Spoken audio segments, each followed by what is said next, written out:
पळय हे लोक कोण? हे आमचे गोंयकार, स्थानीक गोंयकार. थंय बोमा जे विलेज आसा तुमी वचून पळयात. थंय ते शेकड्यांचे शेकडे ते ताजे पयलीं तांचे आवय बापूय आजे परजे सगळे रावून आयल्या ते हंड्रेड्स ऑफ इयर्स. थंय देवळां आसा. हांव देवळान गेला, म्हाका तो लोक व्हरलो पांयां पडपाक. आनी ती देवळान रोयण आसा which is probably 400-500 years old. म्हणजे इट रेफर्स टू आर्किओलॉजिकल डिपार्टमेंटान वचून पळोवपाक जाय.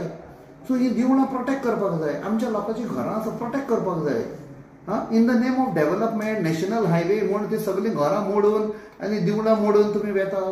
इज दीस आर संस्कृती? Is this our culture? Is this is how we are?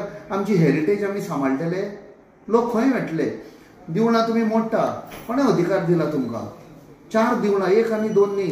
आनी केन्नाची ती 200-300-400 वर्सां पयलीं. हांवें स्वता रोयण पळयला व्हडली. सो खंय ना खंय हो सरकार अत्याचार करता, अन्याय करता आमच्या लोकांचेर. सो हांव हो विशय सेंटराक व्हरतलो आनी सांगतलो लोकांचो इंट्रस्ट आसा पळय, लोकांची घरां, लोकांचो जो जी देवळां आसा ती सेव करपाक जाय. बायपास करा न्ही. कित्याक 2010 जेन्ना काँग्रेसाचो सरकार गोंयांत आशिल्लो रिजनल प्लॅनार बायपास दाखयला. So it is not rocket science. तकली फडपाची गरज ना तुमकां. दाखयल्लो न्ही रिजनल प्लॅनान, तर बायपासाचेर तुमी करा. एका सायडीक तुमी काम धंदो कांय दिना, म्हारगाय जाल्या, ती घरां मोडटली, खंय वेतलो लोक?